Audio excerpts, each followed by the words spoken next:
Good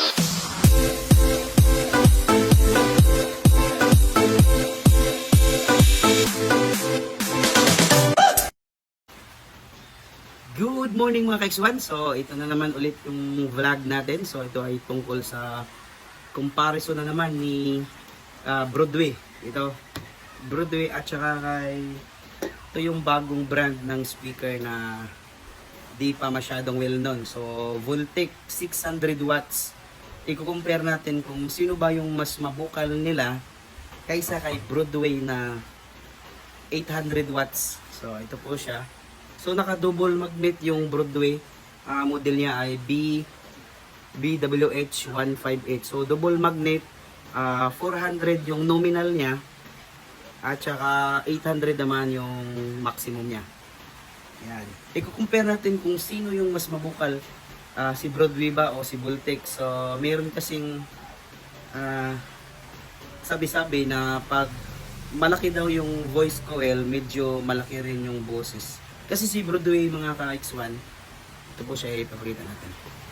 Yan. So, ito yung magnet ni Broadway, medyo malaki. Compare natin kay Voltec, naka-single magnet lang kasi siya. So, sukatin natin kay Broadway. Yan. So, yung magnet ni Broadway ay 6.5 inches yung lapad niya. Ito, yung lapad niya 6.5 inches. Saka yung kapal niya ay 2 inches. So, ito po yung kay Broadway at ito naman kay Voltec. 600 watts ni Voltec. Model niya ay ito. 12DE. So, wala tayong makitang ibang nakasulat. So, ito lang. So, susukatin natin yung kanyang magnet. Sa lapad niya ay magkasing pareha lang. 6.5 yung lapad. Yan. Tapos yung ano niya, kapal 1 inches lang. So kay Broadway parang kasi double kay Broadway kaya si Voltec isang magnet lang. Pero pareha lang sila ng sukat kay Broadway at Voltec. So, ang kagandahan lang kay Broadway ay naka die-cast rin siya, naka 3 inches voice coil siya. So, tingnan niyo yung niya, harapan niya. Yan. So, medyo malaki na rin yung dust cap niya. Kasi nga mga ka-X1, ito po ay 3 inches voice coil na. So, i-compare natin kay Broadway. So, ito naman kay Broadway mga ka-X1, yan. So, iba ang kanilang paper cone talaga. So, ito yung kay Broadway. So, ang kay Broadway ay 2.5 inches lang. Yan. So, mas malaki ng 0.5 inches yung kay Voltec. So, ayan, ipapakita ko mga ka-X1 sa malapitan. Ito po yung itsura ni Broadway mga ka-X1, no? Yan. So, ang ganda talaga ng pagkagawa ni Broadway. Yan. Ito yung nagustuhan ko sa kanya, yung dust cap sa ilalim. Ang ganda niya. Tapos makapal rin yung kanyang sa gilid. Halatang quality talaga. So, nasa 3.8 yung presyo nito. Kasama na sa shipping. 3.6 lang to pag wala pang shipping. Yan. Ito yung kanyang terminal. Push button na rin. Yan. Tsaka die-cast. Yan. Dito naman kay Voltec. Yan. So, pansinin nyo yung dust cap nila mga ka-X1. Diba? Mas malapad yung dust cap ni Voltec. Kasi nga, 3 inches na siya. Sabi ng binilhan 3 inches na at saka kay 2.5 inches lang din yung kay Broadway. Katulad lang sila kay Jackhammer. So dito malalaman natin kasi sa watts hindi naman magkalayo. Yan. So ito yung niya, damper niya. So Damper naman niya is normal na damper lang yung ginagamit. Maliit lang talaga i-compare natin sa mga mid-bass na speaker. Yan. Kaya ano, makapal. Kasi nga mid-bass, malaki yung groove. Tapos naka-double magnet. Yan. Maganda rin naman yung kay Voltic. Yan.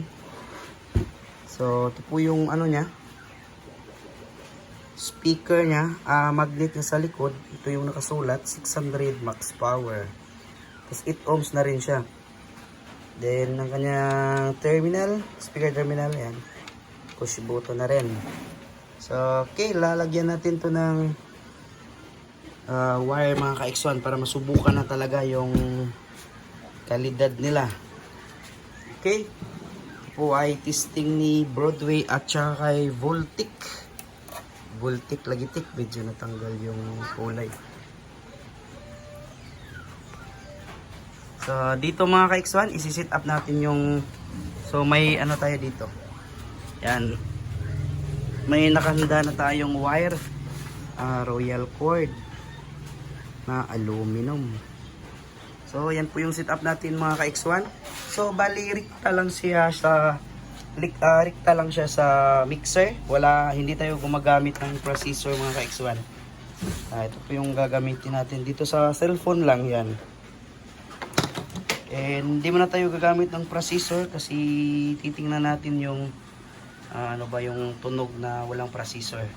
So naka-flat lang din yung equalizer ng mixer. Tsaka yung ano niya dito sa side. Yung amplifier natin, gumagamit tayo ng power amp CE20. So naka-parallel yung ano natin, power amp kasi isang channel lang yung ginagamit natin, yung right channel. So papunta na doon sa ano sa XLR input niya. So dito mga ka-X1, ikakabit na natin tong ano, tong wire. Yan. So dito ikakabit natin. So ang hirap pag tayo lang mag-isa. Kinit mo na mga ka-X1. Ilalagay mo na natin dito. So ito na mga ka-X1, lalagyan na natin ng wire yung speaker natin. Yan, kakabit ko na kay Voltic yung isang channel ng amplifier natin.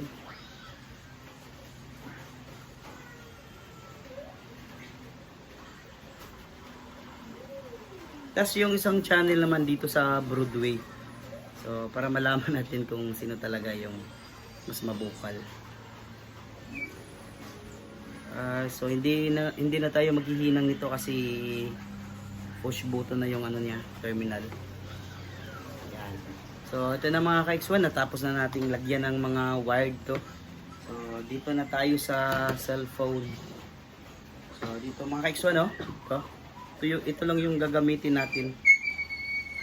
Yan, sasaksak na natin para may audio tayong source.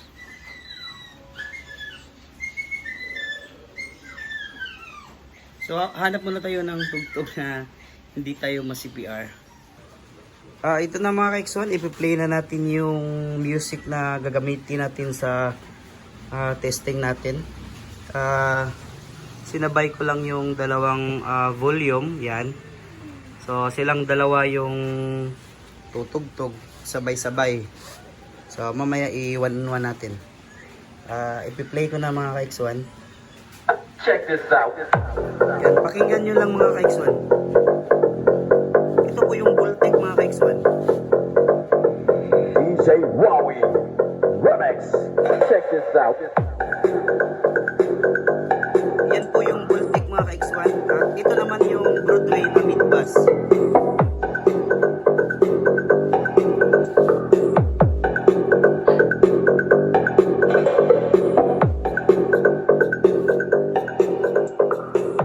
Sabay-sabay po silang tumutunog mga ka-X1. So, lalakasan natin konti mga ka-X1 para mas maklaro yung tunog.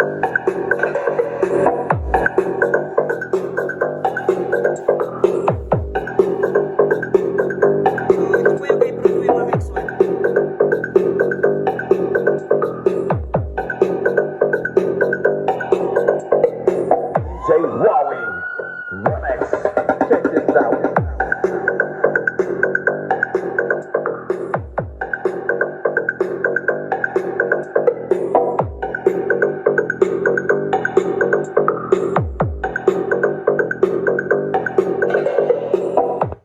Yan.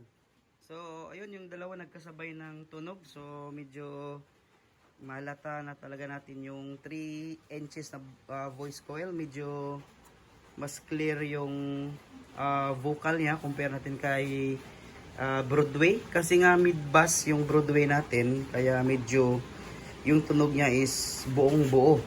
Na may halong low yung vocal niya. Hindi katulad kay Voltec na swabe lang yung pagka-vocal niya. Talagang vocal na vocal. So, magandang gawin pang mid-range. So, palit tayo ng ibang music mga ka-X1. Ito. Yan. Pakinggan nyo ulit mga ka-X1.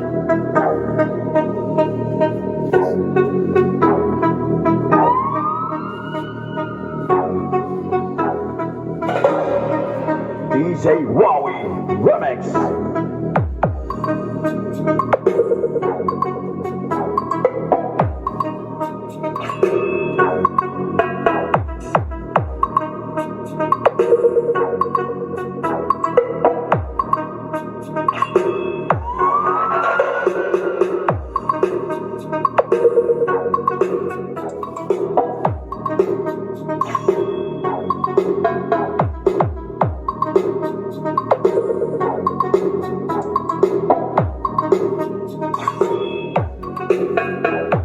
DJ Wowie Remix.